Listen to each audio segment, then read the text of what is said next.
to be able to prioritize relationships with your family because it's really easy to get caught up in the fire service, other hobbies you have going on. I've learned some great stuff about relationships as well. My parents are divorced when I was younger, and I don't want that for myself in the future.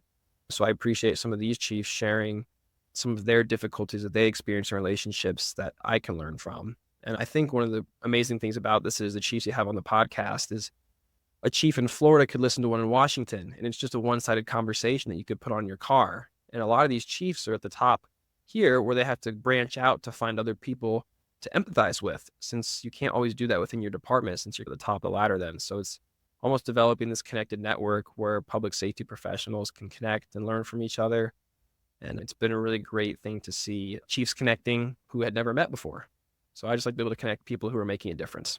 Yeah, that is a very important thing that you mentioned.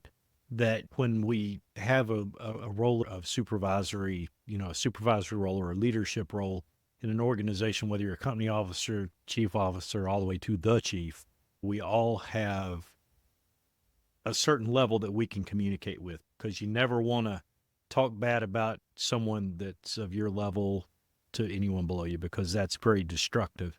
And the service that you're providing is very important because a lot of these guys, they deal with a lot of stress, they have a lot on them, and they need to vent it and they need to have other people they can talk to.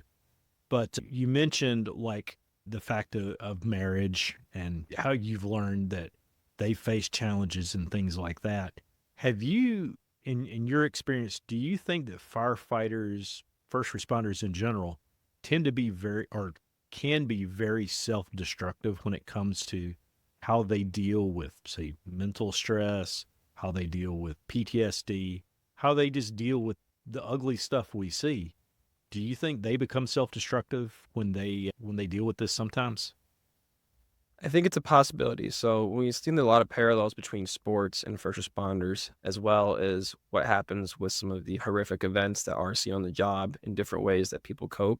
Personally, I coped with exercise and a lot of mental stress that I dealt with.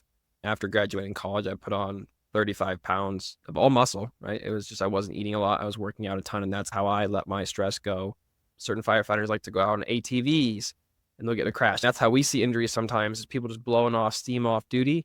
Other times we see when someone's injured, for example, they choose to cope with different substances like alcohol Hmm. sometimes. And that's not only doesn't affect your mental health, your physical health, your emotional health, there's this huge umbrella of wellness with all these components underneath it.